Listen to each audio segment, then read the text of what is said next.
वक्त की गुलेल पर जब हम एक कंकर की जगह शब्द को तामते हैं तो वो किसको लगना चाहिए, शायद वहां लग जाए और कविता। पोस्टर की कविताएं जिस तरह से नागार्जुन जी के समय में बनती थी, निराला के समय में बनती थी, शमशेर के समय में बनती थी, मुक्तिबोध के समय में बनती थी, नहीं। उस समय मैं ये कह सकता हूं, ठीक है इमरजेंसी का समय भी आया, वो समय भी था, लेकिन वो नागार्जुन, वे बाबा नागार्जुन, जब आओ रानी हम धोएंगे पाल की, यही राय हुई है जवाहरलाल की, जब वो कविता लिखते हैं और वो अपनी कविता को सुनाते हैं रेल के डब्बों में, अपनी कविताओं को बेचते हैं रेल के डब्बों में सफर करते हैं। मैं कहता हूं नागार्जुन जैसा दिलेर व्यक्ति हिंदी साहित्य की जगत में नहीं। दोस्तों नमस्कार, किताबी दुनिया चैनल में आपका स्वागत है। किताबी दुनिया की श्रृंखला बरकही में आज हमारे साथ एक महत्वपूर्ण कवि हैं, रमेश प्रजापति जी। कई संग्रह उनके प्रकाशित हो चुके हैं। उन संग्रहों की चर्चा हम बाद में करेंगे, लेकिन पहले इस अनौपचारिक बातचीत उनका स्वागत करेंगे और धीरे धीरे उनकी जो यात्रा है कविता की और इस समय की जो चीजें हैं जो कविता में उनकी आती हैं, उन सब पर हम एक अनौपचारिक बात करेंगे। सर, इस पूरी बरकही में अनौपचारिक तरीके से बात करेंगे, कोई औपचारिकता नहीं है रहेगी। जिंदगी में बहुत सारी औपचारिकताएं निभाते निभाते हम इस मोड़ पर आ चुके हैं कि क्या सही है और क्या सही नहीं है, फर्क करना बहुत कठिन हो गया है। कवि की जो पहचान या उसकी कविता की जो पहचान है वो इसी आधार पर बनती है कि वो अपने समय को कितना अनौपचारिक ढंग से देखता है, जिसमें इंसान मनुष्य की जो वेदना है, उसका जो दुख है, वो बेहद बारीकी के साथ उसको अपनी कविता में उतार पाए। रमेश प्रजापति जी अपने समय के उन कुछ एक कवियों में से हैं जो अपने समय की चुनौतियों को बारीकी से समझते हैं और उन खतरों का एहसास करते हुए उन पर अपनी बात करते हैं। आज जब हमारे समय में सवाल पूछना, उनके बारे में बात करना कठिन हो और उसमें जो कवि बात करते हैं, तो आप उनके साहस की भी और उनकी कविता के जो एक जुड़ाव है, उन दोनों को आप महसूस कर सकते हैं। सर, कविता लिखने की जो प्रेरणा है वो पहले सवाल यही से बनता है कि कहाँ से मिली, और आपकी कविताओं में गांव बार बार आता है। कई सारे सवाल एक साथ हैं, तो आप जहाँ से चाहें इसको आप वहां से भी कर सकते हैं। तो पहले तो सभी मेरे साथियों को नमस्कार। जैसे कि आप विपिन जी कह रहे हैं कि कविता करने की प्रेरणा कहाँ से मिली, मेरा जीवन गांव का जीवन है, ठेठ गांव का जीवन। मैंने अपने जीवन को इस तरह से जिया है गांव में, जिस तरह से आम आदमी एक परिवार से संबंधित होते हुए भी, आम परिवार से संबंधित, मेरे पिताजी मिट्टी के बर्तन बना करके घर पर गुजारा किया करते थे और हम उन्हें देखते थे कि वो भी तो एक सृजन कार्य ही था। तो धीरे धीरे हमारे दिमाग में चलता है, एजुकेशन हमारी साथ साथ चलती रही, शिक्षा साथ साथ चलती रही। हम अपने गांव से, जो कस्बा है हमारा, कस्बे से भी 25 किलोमीटर दूर हमारा शहर है जिसे हम जिला कहते हैं, मुजफ्फरनगर, वहाँ पर हम अपनी एजुकेशन के लिए जाते थे, जो 12th के बाद की एजुकेशन। तो मैंने वहाँ से ही की है अपनी 12th की एजुकेशन के बाद की। और अक्सर ऐसा रहा है कि मैं हमेशा सुबह के टाइम, गांव का एक जीवन ऐसा हो कि मजदूर जो लोग जाते हैं, सुबह को देखते हैं कि सूरज भी निकल रहा है, मजदूर भी आ रहे हैं, मजदूर जा भी रहे हैं, बच्चे स्कूल भी जा रहे हैं, हम भी अपने भाग दौड़ में स्कूल के लिए जा रहे हैं। तो उसी दृश्य को देखते देखते एक दिन अचानक एक दिन मेरे सामने आता है, उभर कर कि सूरज निकल रहा है और बच्चे स्कूल जा रहे हैं। तो यही एक मेरी पहली कविता कही जा सकती है, क्योंकि उस समय कविता की समझ मैं कहूँ इतनी विकसित नहीं हुई थी, आज भी नहीं हुई है। कविता की समझ तो आज भी इतनी विकसित नहीं हुई है, लेकिन फिर भी कहा जा सकता है कि मैं जो कुछ भी देखता हूँ, समझता हूँ, महसूस करता हूँ, अपनी कविताओं में, कविता जैसी एक चीज में, एक लेखन में मैं अभिव्यक्त कर देता हूँ। तो सूरज निकल रहा है, ये मेरी पहली कविता है। गांव मेरी कविताओं में गांव बार बार उमड़ आता है, क्योंकि गांव से ही मेरा अटूट नाता है। आज भी मैं गांव में अपने को पाता हूँ। इस महानगर में रहते हुए भी मैं अवकाश मिलते ही गांव की तरफ भाग जाता हूँ। तो गांव मुझे अपनी ओर खींचता है, गांव की मिट्टी मुझे अपनी ओर खींचती है। वो भाषा जो गांव की मिट्टी में मिली जुली है, वो भाषा मुझे अपनी ओर खींच लेती है। और तभी मैं इस महानगर का होते हुए भी आज तक महानगर का नहीं हो पाया हूँ। गांव में ही जीता हूँ, गांव को ही महसूस करता हूँ। वहाँ की प्रकृति, वहाँ का रहन सहन, वहाँ के पेड़ पौधे, ये सब इसीलिए मेरे कविताओं में, मेरे रचना क्रम में आते हैं।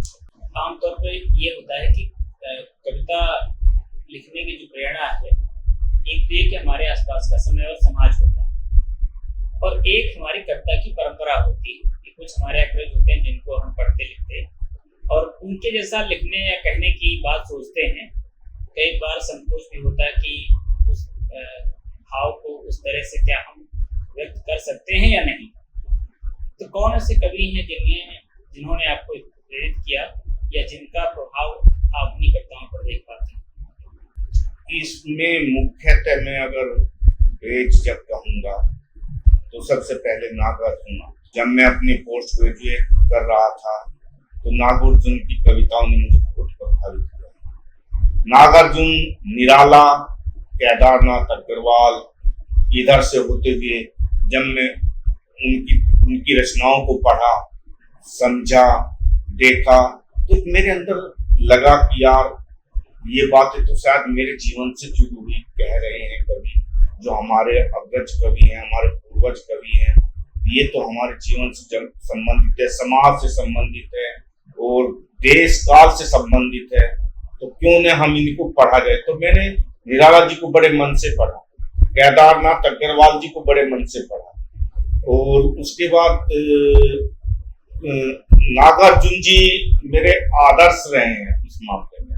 और उसके बाद जो युवा पीढ़ी में अगर हम आए, अपने समय की युवा पीढ़ी में, उस समय पर आधार प्रकाशन से कई संग्रह आए थे, लेकिन न जाने क्यों मुझे एकांत श्रीवास्तव जी का अन्य है मेरे शब्द बड़ा प्रभावित किया। उनकी कविताओं को लगा कि यार गांव में मैं जी रहा हूं, तो गांव से ही कविता एकांत श्रीवास्तव की निकल कर आती है, वहीं से निकल के आती है। और वही कविताएं, शायद ये भी मैं बेझिझक कह सकता हूं कि एकांत श्रीवास्तव जी की कविताओं ने और मेरी कविताओं में कहीं मिल भी सकता है कुछ एक जैसा, लेकिन मैंने अपने दृष्टिकोण से उस चीजों को देखा है। एकांत जी ने उन चीजों को अपने दृष्टिकोण से देखा है। जो मैंने देखा है, समझा है, भुगता है, वो मुझे शायद अपना एक वैचारिक बिंदु कहा जा सकता है, मेरी अपनी दृष्टि सौंदर्य बोध कहा जा सकता है। लेकिन एकांत जी मेरे बहुत बड़े कवि हैं, नागार्जुन जी बहुत बड़े कवि हैं जिन्हें मैं मानता हूँ। एकांत जी को भी मेरे बड़े भाई हैं, लेकिन उनकी कविताएं हमेशा मुझे प्रभावित करती हैं। यही कारण है कि मैं नागार्जुन और एकांत श्रीवास्तव जी को अपना आदर्श मानता हूँ कविता के क्षेत्र। कुछ कविताएं आपकी हैं जो ओम प्रकाश वाल्मीकि की कविताओं के साथ जुड़ती हुई दिखाई पड़ती है। साहूकार किसका, जैसे उनकी कविता है ना कि चूल्हा मिट्टी का, मिट्टी ठाकुर की। तो ये इसे आप कैसे देखते हैं कि क्या ये अनायास है या सोची समझी रणनीति के तहत कि हमें भी इस तरह की कविता लिखनी है? नहीं, ये कभी मैं ही वाल्मीकि जी के शहर से आता हूँ। वाल्मीकि जी से मैं मिला हूँ। वे मेरे आदर्श नहीं कहूंगा, वे मेरे बड़े अग्रज हैं, बड़े विनम्र स्वभाव के। मैं अभी भी है ही कहूंगा, थे नहीं कहूंगा, क्योंकि वे हमेशा हमारे साथ चलते हैं, हमारा कान पकड़ लेते हैं अगर कहीं हम कुछ गलत कर रहे हैं। और मैं चाहता हूँ हमारे अग्रज हमारा कान पकड़ के हमें सही दिशा आज भी दे। तो ये कविता शायद जिस समय वाल्मीकि जी ने कही होगी, उस समय का काल समय परिवेश कुछ और रहा होगा। ये कविता जब मेरे अंदर जागी तो उसका काल समय परिवेश वो रहा कि मेरे पिता की मुझे वो दृश्य याद आए कि जब मैं अपने पिता के साथ मिट्टी लेने जाता था खेत में बर्तन बनाने के लिए, मैं अपने पिता के साथ बाजार में बर्तन बेचने जाता था, मैं अपने पिता को खाना खाते हुए देखता था। जब साहूकार आता था तो खाने की थाली चौकी पर छोड़कर ही पिताजी साहूकार का हिसाब करने चले जाते थे। तो मैं कहता हूं ये जो मेरे जीवन का एक बहुत विकट समय गुजरा है और जिसकी छाया मेरे पिता ने मुझ पर नहीं पड़ने दी है, उस वो समय की कविता ये है। ठीक है, मैं ये मानता हूं कि बहर जिसे कहते हैं गजल में, वो बहर जरूर इसमें वो आई है, लेकिन काल परिवेश सब अपना है और अपना ही संचित हो। आपका समय जो है वो अलग है पहले के समय की तुलना में, खासतौर से अभिव्यक्ति के क्षेत्र में, कि जहाँ पर सवाल करना, जहाँ पर अपने समय की मुद्दों पर बात करना कठिन हो जाए। तो आज के समय को आप कैसे देखते हैं कि क्या चुनौतियां हैं कवि के सामने? सबसे पहली बात तो चुनौतियां हमारे सामने आज की सामाजिक चुनौतियां इतना महत्व नहीं रख रही है जितना राजनीतिक चुनौतियां प्रभावित कर रही हैं साहित्य को। और एक अच्छा साहित्य, एक अच्छी रचना अपने समय की चुनौतियों से ही लड़ करके उपस्थित हो सकती है। हम जैसा महसूस करते हैं अपने समय को, अपनी राजनीतिक परिदृश्य को जिस तरह से हम देखते हैं, अगर हम उस महसूस किए हुए को अपनी रचनाओं में ले आते हैं, और वही एक रचना सफल भी होती है अगर हम अपने समय के पूरे परिदृश्य को अपनी रचना में शामिल कर लेते हैं, लेकिन एक ईमानदारी के साथ किसी एयर कंडीशन रूम में बैठ करके हम न करें, हम देखें, हम उन मजदूरों के पास जाएं कि मजदूरों पर क्या बीत रही है। ठीक है, एक व्यक्ति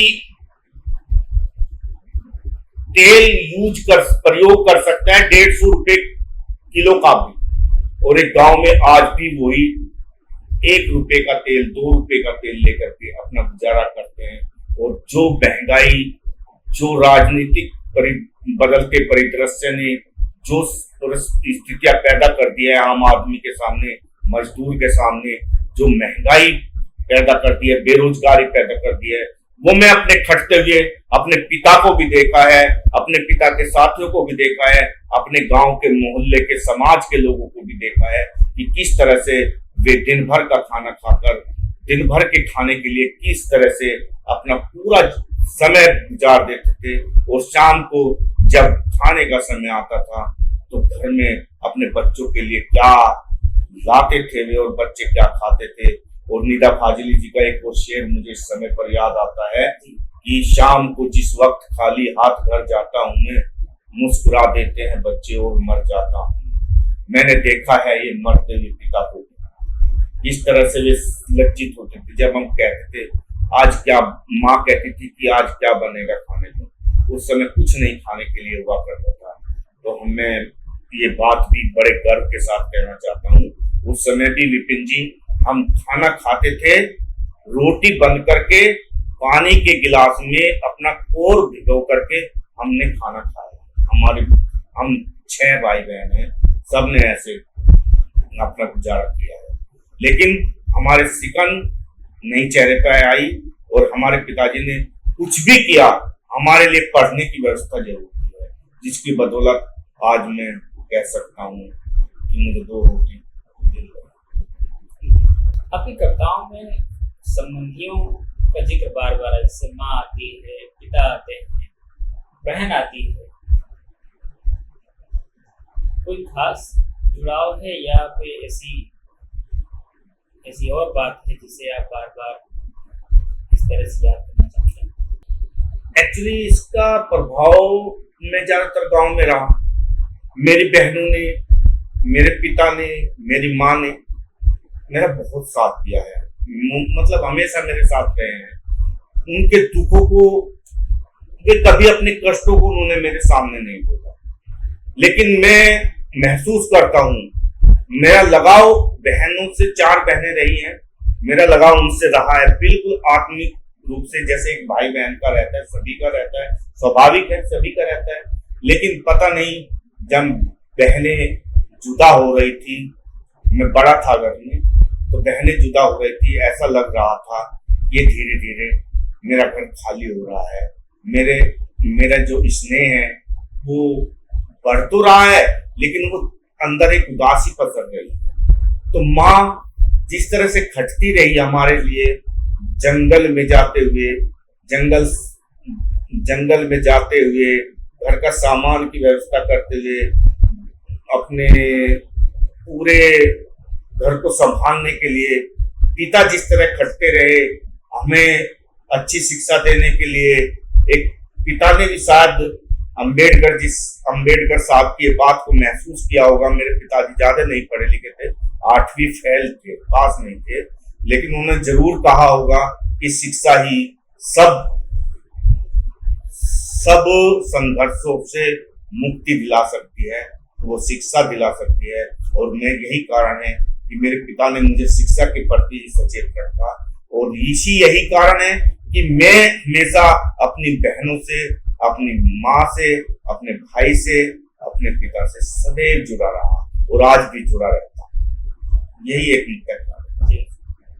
आज के समय में बाजार हमारे घर तक पहुंच चुका है, और बाजार ही हमारे संबंधों में बहुत सारी चीजें निर्धारित भी करता है। इसके पहले भी बाजार था, लेकिन बाजार का शायद स्वरूप तो दूसरा था, और आज एक कवि होने के नाते आप बाजार की भूमिका कैसे देखते हैं? देखिए, पहले बाजार था एक आवश्यकताओं की पूर्ति, जो जरूरी आवश्यकताओं की पूर्ति होती है। पहले मुझे खूब अच्छी तरह याद है, हम 5 रुपए में घर की जरूरतों का 8 दिन की सब्जी ले आते थे। 5 रुपए में से पैसे भी बचा लेते थे। वो समय हमने देखा है। हम ऐसे टाइम बाजार जाते थे कि जिस समय 5 रुपए में सब्जी भी मिल जाए और पैसा भी बच जाए, और कुछ पैसा बचे हुए मिलते हैं, हम कुछ चाट पकौड़े भी खा लें। सीधी सी बात है, उसमें कोई संदेह नहीं है। लेकिन आज जो बाजार है, और बाजार ने उपभोक्ता पैदा कर दिया। बाजार हमारे शहरों में और महानगरों में ही नहीं रहा है, बाजार हमारे गांव में कूदा है, और गांव में मैंने उस कूदे हुए बाजार को देखा है। जो हमारे त्योहार थे, वो एक मिलना मेला लगता था गांव में, वो एक मिलने के साधन हुआ करते थे। आपस में मिल लिए, एक आपस में मुझे खूब याद है, जब ईद होती थी मोहल्ले में, हमारे ईद का त्योहार होता था, तो हमारे जो पड़ोस में जो हमारे भाई थे, जिनके यहाँ पर ईद मनाई जाती थी, तो हमारे घर में अगर दूध होता था तो हम दूध की बाल्टी उनके घर पहुंचा देते थे। सुबह का दूसरे भाई को और शाम का दूसरे भाई। लेकिन आज बाजार ने उस चीजों को भी तोड़ दिया है, मूल्य ध्वस्त कर दिए हैं। भाईचारा, संबंध, विश्वास, ये बाजार ने सब तोड़े हैं। अब हर चीज बिकाऊ है। अब गांव में ही हम जाते हैं तो मुझे वो वातावरण अब दिखाई नहीं देता, अब बिल्कुल बाजार दिखाई देता है। हर चीज का मोल लगता है। पहले जंगल, गांव में गए, किसी के खेत में गए, अपने भाई के, अपने दोस्त के, यार हमारे यहाँ पालक हो रहा है, पालक काट के दो, लौकी हो रही है, छोटी छोटी चीजों पर बड़ा प्यार बरसता था। अरे लौकी हो रही है भाई, आप लौकी ले जाइए, हमारे यहाँ खरबूजा हो रहा है, आप खरबूजा ले जाइए, खीरा हो रहा है। लेकिन नहीं, आज कुछ नहीं हुआ। दूध, छाछ, मट्ठा, जो गांव के बहुत अच्छे संबंधों को दर्शाते थे। और एक शादियों में मुझे वे समय याद है, जब शादियों में अगर बहन की शादी हुई या लड़के की शादी हुई, तो हम 8 दिन पहले मट्ठा इकट्ठा करना शुरू कर देते थे, और मट्ठा इकट्ठा करके उसको इकट्ठा करते थे मिट्टी के बड़े बड़े बर्तनों में, और उन बड़े बड़े बर्तनों में मिट्टी के वो इकट्ठा हो जाता तो 8 दिन तक ही रखते थे ज्यादातर, और उसको फिर शादी वाले दिन उसको निकालते थे, उसको अच्छी तरह तैयार किया जाता था। लेकिन अब वो परंपरा बिल्कुल नहीं है। अब कहीं आपस में मिलना जुलना भी नहीं रहा।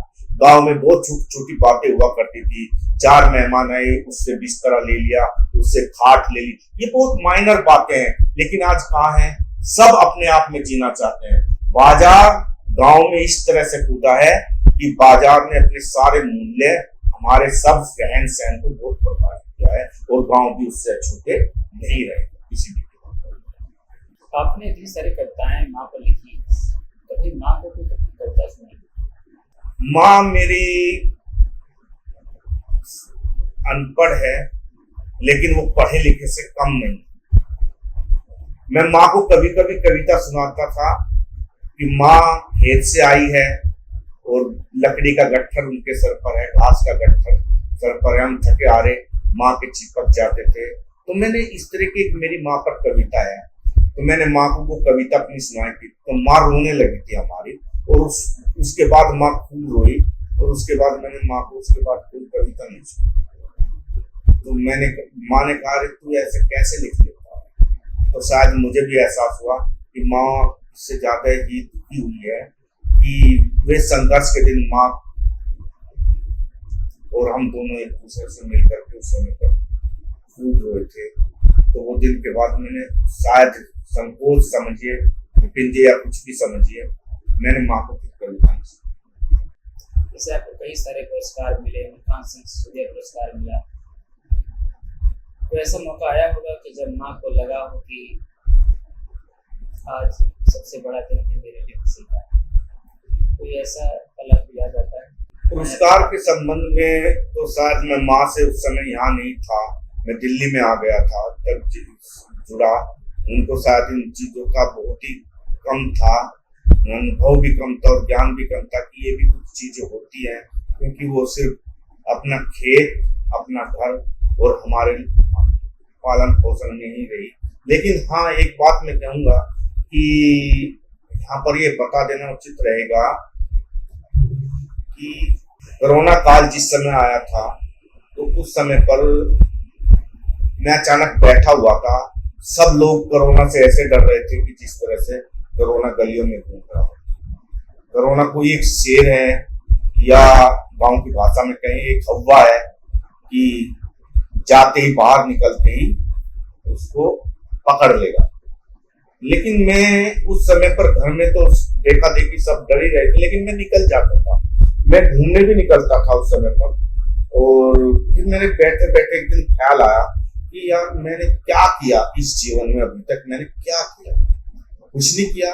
जिस पिताजी ने मेरे लिए इतना किया, वे 2004 में छोड़कर चले गए। मैं जॉब में आया 2000 में, लेकिन 2004 में चले गए छोड़ करके अचानक। तो मैंने क्या किया? तो मैंने अपने दोस्त को फोन मिला, परमिंदर सिंह मेरे दोस्त हैं, जो दोस्त मुजफ्फरनगर में रहते हैं, मेरे अच्छे मित्रों में हैं, और अभी भी हम आपस में कुछ भी अपने दुख सुख को बांटते हैं। मैंने उसको कहा, यार पहले तो मैंने अपनी मिसेज से सलाह ली कि यार ममता, एक बात बताओ कि मैं ये करना चाहता हूँ, पिता के नाम पर मैं कुछ करना चाहता हूँ। तो उन्होंने कहा, ये बहुत अच्छा बात है, आपने बहुत अच्छा सोचा। तो मेरा हौसला बढ़ा, मैंने तुरंत फोन परमिंदर को मिला दिया। परमिंदर ने कहा कि यार ये बहुत अच्छा कर रहे हैं। तो कार्यक्रम था कि अपने पिता के नाम पर एक सम्मान घोषित किया जाए, जो मैं हर वर्ष करना चाहता हूँ। तो फिर उसका नाम तय करने के लिए हमारे विचार विमर्श होते रहे, हमारी कमेटी बनी, तो जो सर्वसम्मति से नाम आया वो चाक सम्मान। तो जो मैंने अपने पिता का सम्मान हमेशा चाक से रहा है, उसी चाक के माध्यम से मैं आज यहाँ पर हूँ, दिल्ली जैसे महानगर में रोजी रोटी की तलाश में। तो तब मैंने पहला चाक सम्मान किया मुजफ्फरनगर के एसडी कॉलेज मुजफ्फरनगर में। तो मैं माँ को बुलाया,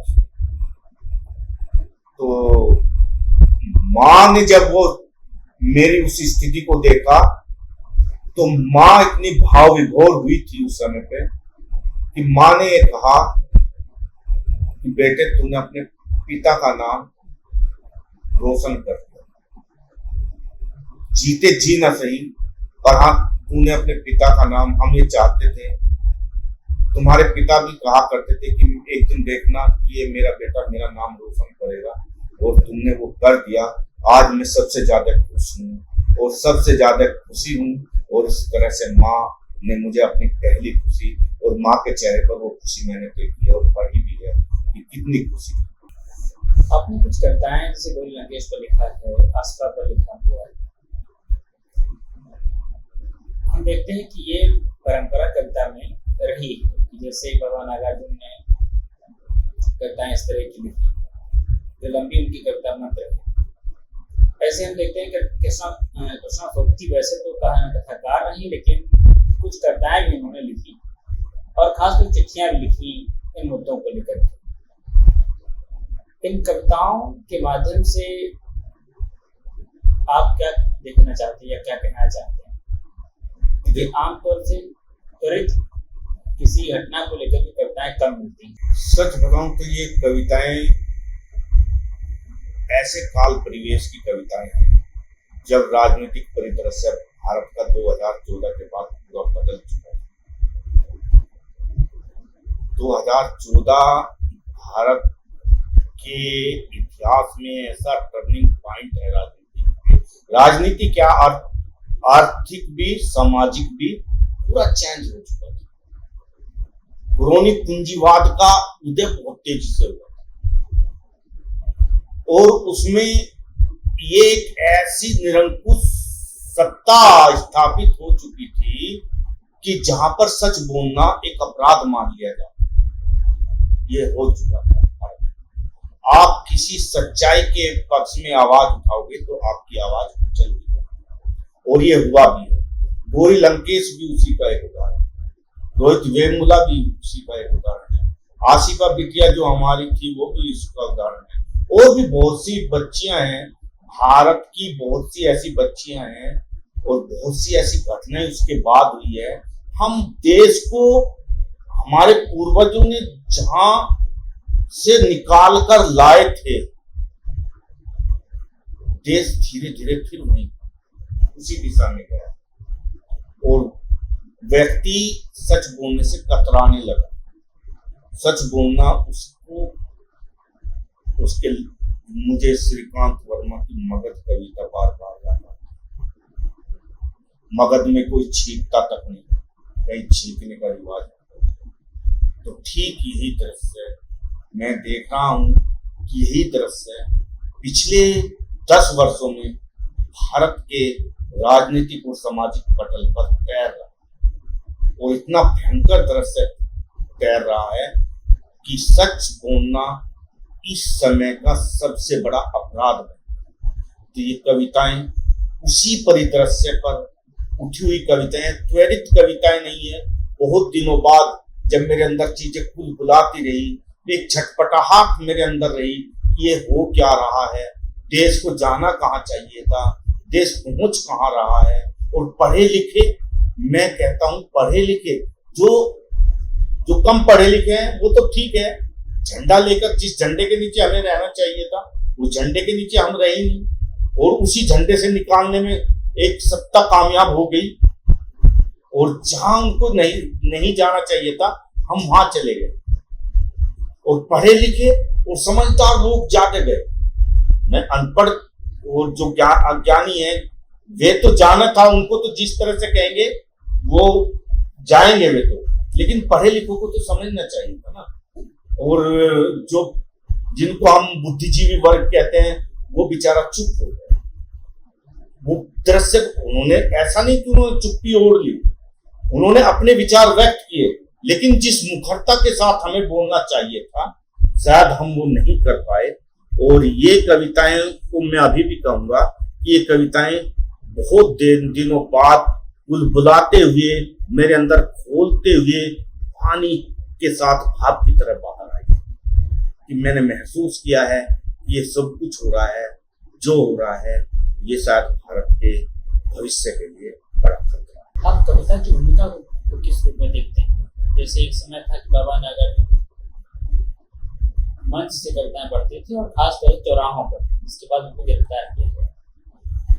इस पूरे दौर में देखें तो कविताएं तो लिखी जा रही हैं, काफी संख्या में संग्रह भी आ रहे हैं, लेकिन कविता कहीं पोस्टर की शक्ल में या नारे के शक्ल में या लोगों की जुबान पर उस तरह चढ़ती हैं नहीं। आज की कविताओं का ये एक बड़ा दुर्भाग्य मैं कहूँगा कि पोस्टर की कविताएं जिस तरह से नागार्जुन जी के समय में बनती थी, निराला के समय में बनती थी, शमशेर के समय में बनती थी, मुक्तिबोध के समय में बनती थी, नहीं। उस समय मैं ये कह सकता हूं, ठीक है, इमरजेंसी का समय भी आया, वो समय भी था, लेकिन वो नागार्जुन, वे बाबा नागार्जुन, जब आओ रानी हम धोएंगे पाल की, यही राय हुई है जवाहरलाल की, जब वो कविता लिखते हैं और वो अपनी कविता को सुनाते हैं रेल के डब्बों में, अपनी कविताओं को बेचते हैं रेल के डब्बों में सफर करते हैं। मैं कहता हूं नागार्जुन जैसा दिलेर व्यक्ति हिंदी साहित्य की जगत में नहीं। शासन की बंदूक, उस पर बैठी कोयल गई कोकिला को, है ना। तो क्या कविताएं थी।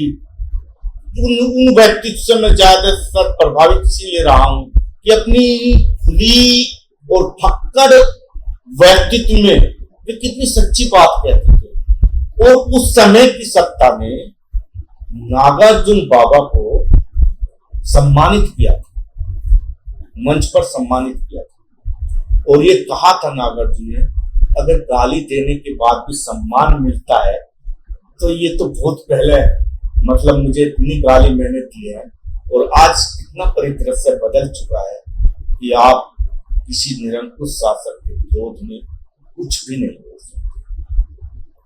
हम नहीं बोल सकते हैं, हमारे जो बड़े हैं वे भी नहीं बोल सकते हैं। एक विरोध की आवाज उठती है, उसे धीरे धीरे दबा दिया जाता है, और समाज और राजनीतिक परिदृश्य के बीच बस छोटी छोटी मेरी कविताएं हैं कि चिड़िया बाज चिड़ियों के झुंड में गिरता है, चिड़ियों की आवाज किसी के कान तक नहीं जाती, किसी के कान पर चूं तक नहीं रहती, तो वो चिड़िया है, ये भारत की जनता है, उनकी आवाज को सुनने वाला कोई नहीं है। मेरी बहनें हैं छोटी छोटी जिनके साथ अन्याय हो रहा है, मेरी माताएं हैं जिसके लिए अन्याय हो रहा है, उनकी आवाज कोई नहीं सुनता। आज के समय को जब हम देखते हैं तो ये भी लगता है कि जो कुछ चल रहा है उसका असर हर जगह पर है, कुछ संबंधों पर भी असर है, हमारे जीवन जीने के तरीकों पर भी असर उसका पड़ा हुआ है, यहाँ तक कि सोचने विचारने के तरीके पर भी। ऐसे में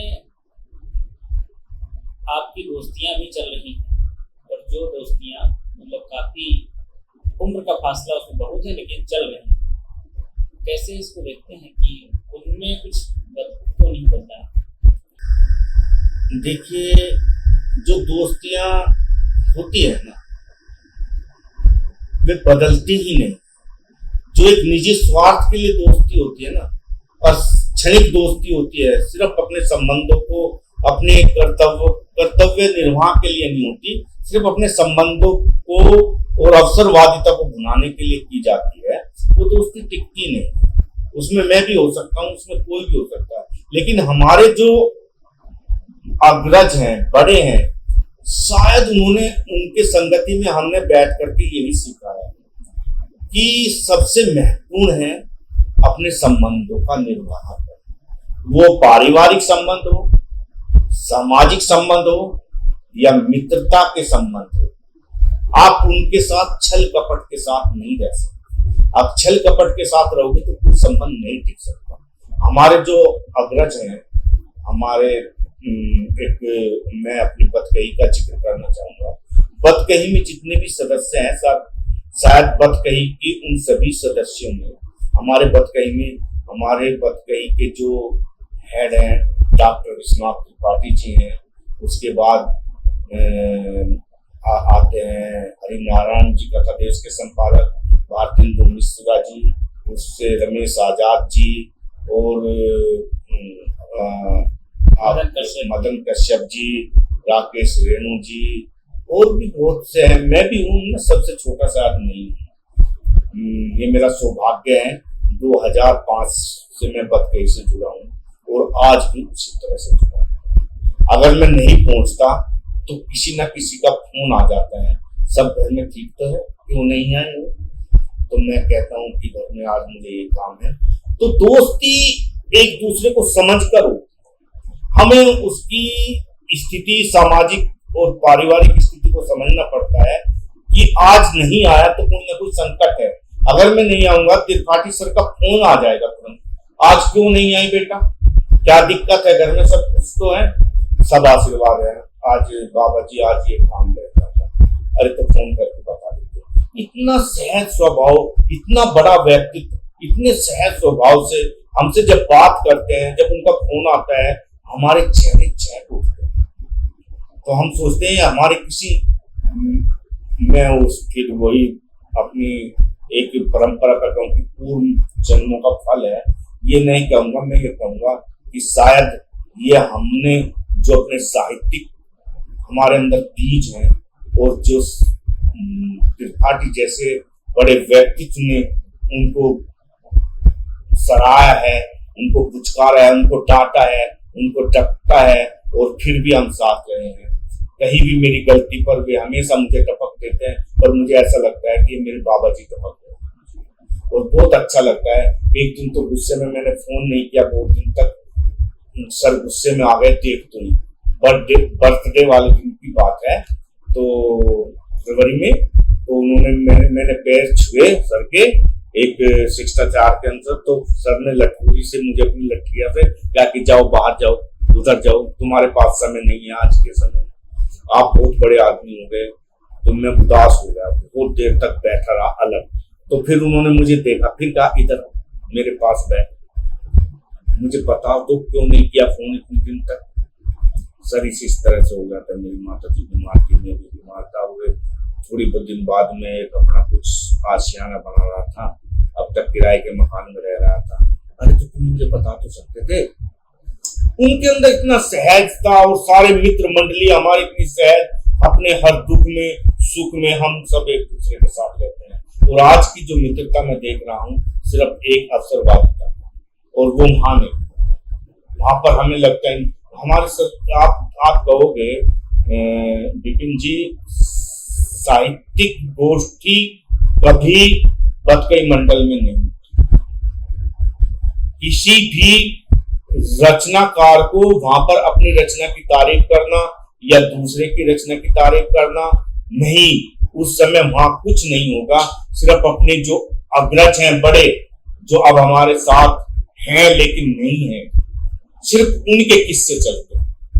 अपनी रचनाओं को लेकर के कभी किसी को नहीं, कोई बोलेगा नहीं। सर का ये निर्देश है कि अपनी रचनाओं को लेकर के कोई नहीं बोलेगा। तो ये एक हमारी सुखद परंपरा वहां डली हुई है, कभी कुछ नहीं करना। सिर्फ अपने नागार्जुन हुए या दूसरे कवि हुए, किस्से सर के पास बहुत है। इतने किस्से मैं समझता हूं किस्सा गोई गजब की है। वे ऐसे ऐसे मजाज के बारे में कहेंगे, अकबर इलाहाबादी के किस्से कहेंगे, तो हम सुनते रहते हैं कि कैसे कैसे लोगों के साथ सर के संबंध रहे हैं। और सर इतने लोगों के बाद हमारा खुश नसीब है, सर हमारे साथ हैं। और सर को अगर कुछ होता है तो सच लगता है कि हमें कुछ हो गया।